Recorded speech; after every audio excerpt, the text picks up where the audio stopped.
Okay. అది ఇటీవల KSR live show సాక్షి మీడియాను వేదికగా చేసుకొని అమరావతి రైతుల్ని, అమరావతి మహిళల్ని ఉద్దేశించి అమరావతి క్యాపిటల్ సిటీ ఏదైతే మనం ఏదో ఒక వైభవం తెద్దామని అనుకున్నామో 2014 నుంచి దానిని 11 సంవత్సరాలు నిరంతరంగా ఏదైతే సాక్షి మీడియా ఏదైతే మూడో ముద్దాయి ఉన్నటువంటి సాక్షి మీడియా ఏదైతే ఉందో దాన్ని వేదికగా చేసుకొని అనేక విధమైనటువంటి అంటే అమరావతికి సంబంధించినటువంటి దాన్ని ఒక రిప్యుటేషన్ ఇమేజ్ని డిస్ట్రాయ్ చేయడానికి అనేక విధాలుగా ప్రయత్నించారు.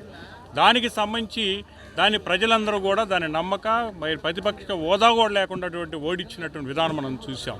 ఆ ఫ్రస్ట్రేషన్లో కానీ లేదు రాజకీయ సమాధి పూర్తిగా రాజకీయ సమాధి అవటానికి ఈ సాక్షి వేదికగా పెట్టుకున్నటువంటిగా ఈ వ్యాఖ్యానాలు చేసినట్టుగా భావించబడాల్సిందే. ఎందుకంటే ఈ మహిళల తల్లుల్ని విమర్శించడం అనేది ఇది ఎక్కడా కూడా అంగీకరించినటువంటి ఇష్యూ కాదు.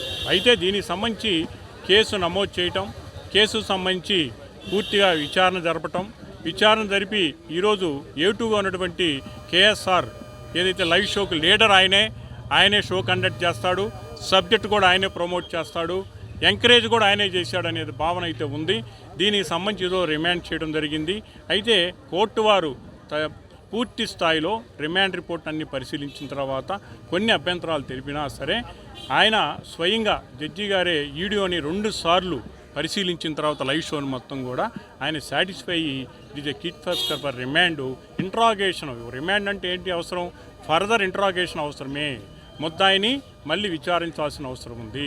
అట్లాగే మిగతా ముద్దాయిలను కూడా అరెస్ట్ చేసి దీంట్లో విచారణలో భాగంగా చేయాల్సిన ఆవశ్యకత ఉంది అని భావించినప్పుడు మాత్రమే జనరల్గా మనం రిమాండ్ చేస్తారనే విషయం మనందరికీ కూడా తెలిసిన విషయం. కాబట్టి ఆ దిశలో ఈరోజు 24/6/25 వరకు కేఎస్ఆర్ గారిని రిమాండ్ చేయడం జరిగింది.